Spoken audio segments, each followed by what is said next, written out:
The word consensus is a popular word in Nigeria's political lexicon.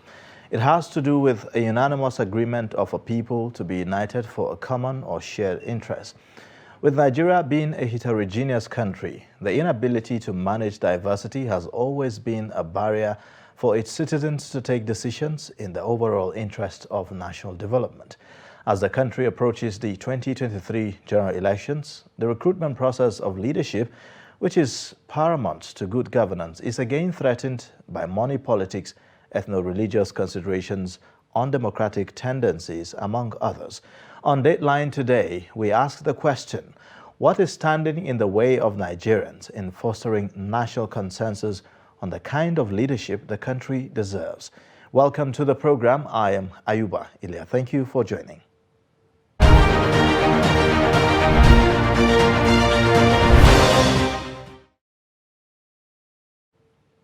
Now, to discuss this, I have in the studio Nuruddin Abdullah, editor of 21st Century Chronicle, and also Oladipo Sonusi, a publisher. They all join us to give perspectives to this. Thank you so much for joining us on Deadline. It's nice to be here. All right. Well, if I may, let me begin by asking the question about your take about the concept of national consensus in our own context.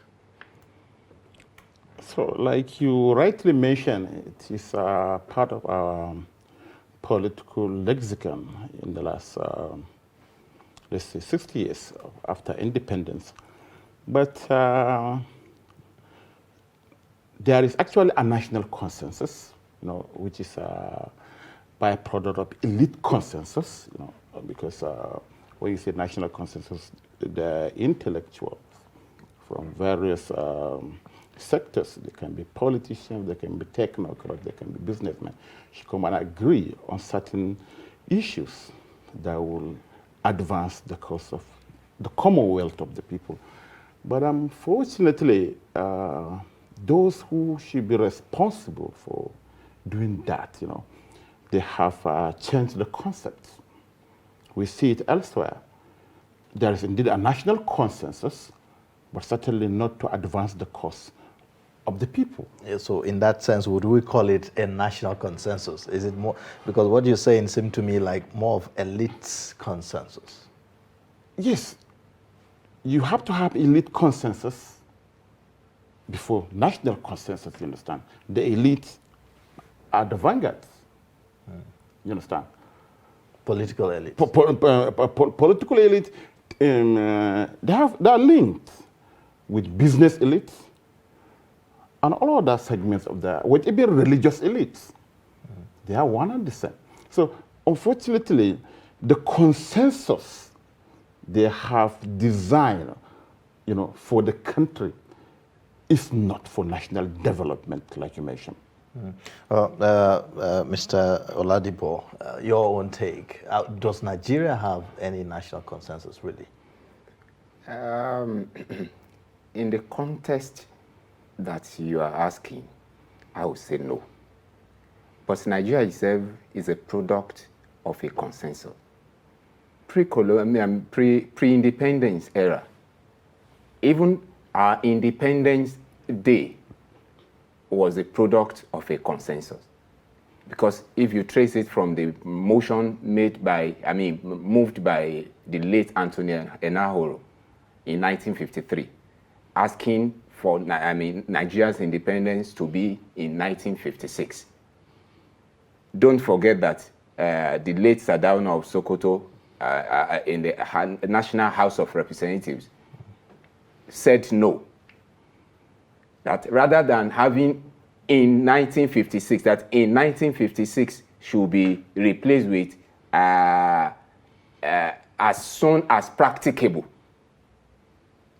So from 1953, so the 1956 date set by the mover of the motion, Anthony Enahoro, was not possible, and the western and eastern regional governments went for their own self-rule in 1957. Even the date for independence, according to another motion moved by the father of the former minister, Fani Kayode, he moved another motion that independence should be on April 2nd, 1960. Even that date was also adjusted to October 1, 1960. You can see from one stage to another, there are discussions. And what is the meaning of consensus? It simply means agreement. If you say you come to consensus, that means you come to agreement. And before you come to agreement, there will be discussions. So there had been consensus pre-independence. But like I said, because my brother has rightly explained concerning elite consensus of political class and that of the business class. But in the sense of the national consensus that you are talking about, my own answer is no. We don't have it. Why then, you know, I mean, how can a country run for this number of years? Nigeria is more than 60 after independence, and now we're still discussing, you know, what is that thing that brings Nigerians together? How can a country develop without, you know, actually agreeing on certain values, especially as regards leadership? 62 years now we have had Nigeria, but till date we are still looking for Nigerians. And I say this with all sense of responsibility. Those who have been leading us right from independence, like my brother rightly said here, I mean, they take note of their own personal interest rather than national interest. And there are so many factors that had enabled them to come this far, because 62 years is enough for us, I mean, to channel the right path. There are other democracies across the world like ours, but where consensus has become permanent features of their political process. Germany is one, Switzerland is another one, Iraq is there, Lebanon, Sweden, and so on and so forth. But to achieve that consensus, Nuruddin, the people need to come together, isn't it? They need to be united. So would you say that Nigerians are actually aware that there is a need to actually, you know, come together? Yes, like Mr. Oladipo said, you know, he went back a memory lane. Nigeria is more than 100 years old. I'm talking from the amalgamation, 1914. After, even during he was talking about regional governments. During the London Assembly, you know, where they discussed all this, down to even Lagos, you know, the people from the north went as northerners. The Sardauna Tafawa Balewa led northerners to the assembly. The late Nnamdi Azikiwe led easterners. And Chief Awolowo led southwesterners. You know. They were no more or less going there as Nigerians. They look at themselves first as all those regionalists. But unfortunately, 62 years after independence, more than 55 years after the collapse of the First Republic, that scenario is still being played out. Do you think that that's one of the reasons why that we've not still been able to have that united front? Looking at the very foundations itself, like you've raised, you know, the various regions, you know, went in with their regional identities rather than having that, you know, national identity. Yes, more importantly, if you look at it, national consciousness was subsumed under regional consciousness. Why are we having agitation for Igbo presidency? Why is it the South should produce the president? Why is it the North? It is all this. 100 years after independence, after the creation of the country, 62 years after independence, we are still stuck at that level. I don't blame the founding fathers. It was the thing that they should do at that time. I am not a regionalist. With exposure, with education, you understand? Now, at our own disposal, we should look at Nigeria. But we are not doing that. Like I said earlier, the consensus should be driven by the elite. It wasn't all Nigerians that gather in London, the Lancaster House, or they go to Lagos to do that. No, you have to select your best to achieve that. But unfortunately, after the collapse of the First Republic, the military took over. He mentioned some countries. All these countries were developed by military rulers who were reasonable and responsible. You understand? So how can, how does this have an implication on our political process? If you look at the kind of conversations that we have, right now, even going into the 2023 general elections. I want to, say that the 2014 National Conference was something close to the national consensus that we are talking about here. Because I remember that more than 90% of the decisions taken at that conference were reached based on consensus. And it is not going to be the first confab that have done that. Why successive governments have decided to let it continue to gather dust where they are is what I do not know. But if you are talking about coming together of Nigerians, especially the youths right now, because it's most unfortunate that even youths, like somebody rightly said yesterday, bring youths from south, north, or east, or west now. By the time they start talking, you see that they are also tilting towards the same thing. But this will not continue forever. Because I always say that it does not take a large majority to change a nation. A very few critical mass of people that will change this country, they are already here. It is not like the beautiful ones are not yet born. They are already born. Mm-hmm. Because are they really? Because, very recently we had one of the political parties, having trouble getting to decide who the running mates of their candidate should be.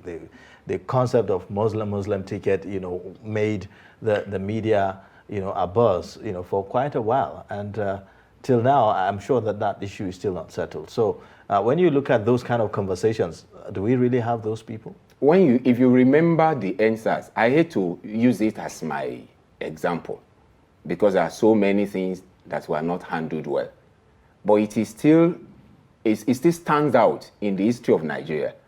When you look at it, you cannot, safely say that it was led by a Yoruba young man or a northern young man. If you look around, you are going to find virtually every ethnic nationality, somebody from there in that NSAS whatever.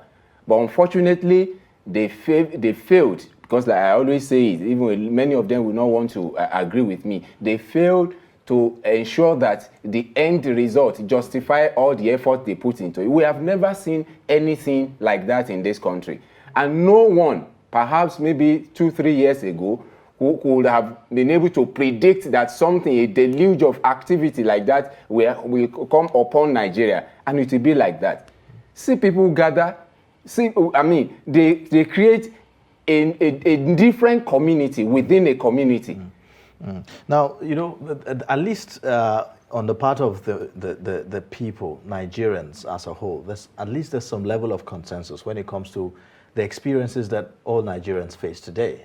We are talking inflation, which is about 17%. When we talk about fuel scarcity, everyone, suffers it. When the diesel is about 700 naira, everyone goes to the same market and all of that, right? So at least we all agree on the fact that the economy is not looking good. But as to how to bring solutions to that problem is, where, the differences occur. So when looking at going into 2023 elections, do you think that, we have enough push to make Nigerians to make the right choices when it comes to leadership recruitment? Unfortunately, the answer is negative if you look at the parameters on ground. Don't forget, there are still some elites, leaders of certain sections of the country that are still even talking about, let's forget about this constitution. The echoes of sovereign national conference is still around, you understand?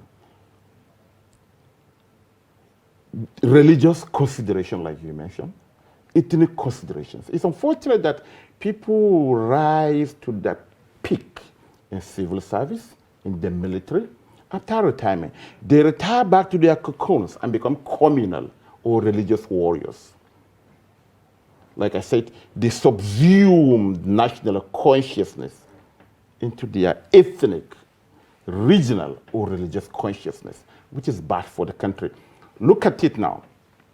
Is it INEC that will deliver that? Unfortunately, part of the major problem responsible for this, I will say, is the civil service. Like one Indian said, when the British left, there was a very robust public service. It was badly, it was managed sometimes, but that of Nigeria has been destroyed. Take the two countries. We all practice liberal democracy. India is the largest democracy in the world. Their politicians are as corrupt as ours, but their civil service is still relatively fine. You can't control the Electoral Commission. What do we have here? Well, we'll talk more on that. We're going to go on a short break now, and then when we come back, we'll still talk more on that.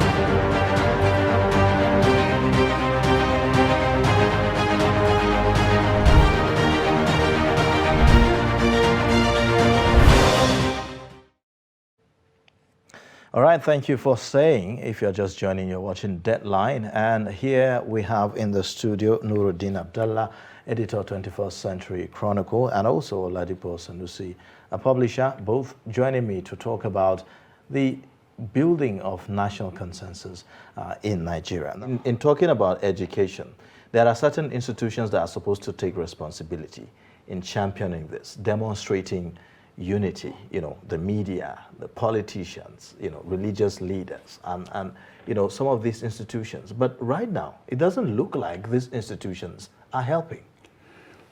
Yes, because they are part and parcel of the society. You understand? When the problem comes, it doesn't affect only the politicians or the public servants. It affects everybody. You understand? Take the media. The number one role of the media is holding power accountable. It's enshrined in the Constitution. Yes. We have to hold the government accountable, particularly in its implementation of the national objectives as stipulated in the Constitution. Are we doing that? So many factors. But like I say, even in other liberal democracies, take the United States, for instance, the media, government media cannot do that. He who pays the piper dictates the tune. That was why, who is watching NTA, for instance? New Nigeria is dead, Daily Times is dead. FRCM, what have you. Even the public know that when they want information, they know where to go. And the private media is a business. In the US, for instance, because there are certain, it's driven by advertisement, the media, right? So you can't touch, there are certain giant institutions, politicians that you cannot touch because your adverts come from their companies. Or companies Okay, well, now we have an invention that is almost like a threat to everyone, social media space. Everyone who has a smartphone and has data can just go up there, throw up whatever, and to the detriment of I would say Nigerians as a whole. So does the media really have that kind of control that you are talking about to be able to shape or set the agenda, shape the narratives? Yes, you should know that social media is not restricted to Nigeria. Other liberal democracies have social media. In fact, when you're talking about numbers, there are more in some other countries. More active social media users. But how do we use ours? So what I'm saying here is this. You mentioned education. And do we have that national consciousness Are we using the social media tools to promote national consensus? No. I'm using it to promote my parochial, prebentalist, emotive tendencies as a Hausaman, as a Hausa Fulani man from Kano, or not what have you. So that is it. So that education. And again, the quality of the stories churned out by the media is a product of the education of the journalists. But you seem to have so much confidence on education. We've seen even educated people use certain narratives negatively, in for their own interest, and then to the detriment of the people. Sometimes some of the narratives are even promoted by people who are considered elderly and even educated. Do you know where education will solve that problem? The audience whose mind they are playing with will have outgrown that level. His own education will let him realize that, no, this person I'm following, this person that drops information because I felt he's educated, I'm not educated, he knows better than I do, I follow him. Now I am educated. The way I was consuming information from him will be different. And go and check very well. The percentage of illiteracy rate in this country is high. And when we talk about education, I am not restricting it to the university degrees, first degree, second degree, PhD. Don't forget, before we came into the studio, I told you that if there are people that have disappointed me most, there are people with all these so-called degrees. But the basic education that you can read and write, you can process information yourself, it is that same education that will solve the problem being caused by the so-called elite who is highly educated, in quote. So it is the solution. And if you also asked why things are like this and so on and so forth, I tell you, even the leaders, like my brother said, the elite whose selfish interest has driven the country to the abyss that we have today, they enjoy the fact that we have large majority of our people uneducated, as illiterate. There are places now that one person will determine where, thousands of people will vote. Go this way. They don't want to know, is it, nobody could even ask questions. So it is still education. There is no problem that education cannot solve. And let me cite an instance. In 2019, I remember, after the military coup in Zimbabwe, I remember I was in Egypt. Then a friend, I won't mention her name, he tweeted, so why is it that 6 days after the coup d'etat that ousted strongman Robert Mugabe, people were poor on the streets, but we didn't see bonfires. We didn't see public buildings touched or raised. I quickly went down and I mentioned a friend who was at the same hotel, who was a Zimbabwean journalist. His reaction, very sharp. He said, maybe it has to do with the level of education of the people in Zimbabwe. They may not be rich, but they realize that when they touch a public building, it is not the politician that will be affected. They are going to be affected. When they destroy a road or a bridge, it is not the politician, it is the people. So we're talking about functioning education. And don't confuse proliferation of universities, colleges of education, and polytechnics as education. No, it is only in Nigeria, so unfortunate, that our parents and grandparents are more educated than the sons and grandsons that they are giving birth to. Look at the quality, you understand? So unless we do that, in the first place, even the educational concept, is it the continuous ASU strike? With all respect to the professors and what have you. All right, now in concluding this discussion, what should Nigerians guard against as we approach the 2023 elections? Definitely, it's a political season, so all sorts of, punches are being thrown here and there. So, well, the emphasis cannot be. We can't say we have said too much in telling Nigerians that you mortgage the future of so many generations if you vote based on the stipends that politicians will give you. The hunger that did not kill you in the last how many years will not kill you between now and when the election will be held. Vote your conscience and know that we are all products of the same parentage.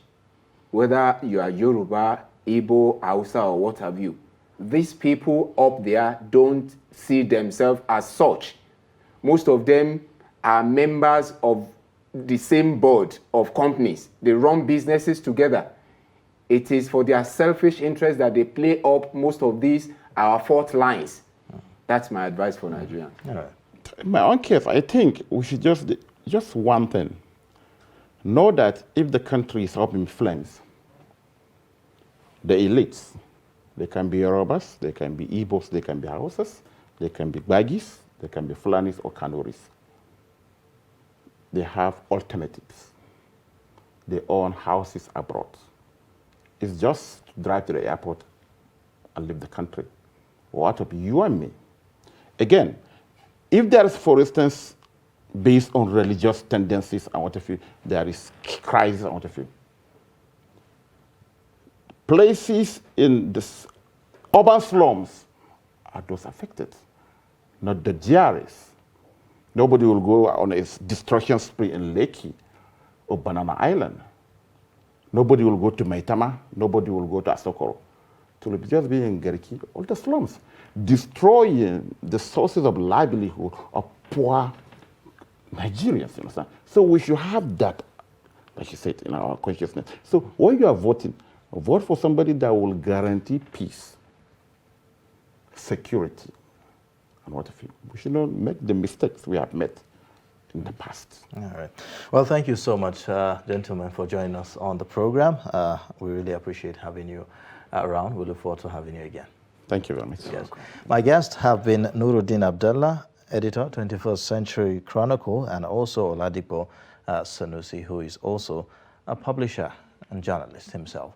Well, thank you so much for watching the show. In case you've missed, you can always watch on our YouTube channel and also across all our social media platforms. My name is Ayuba Ilya. Thank you so much for watching. Bye for now.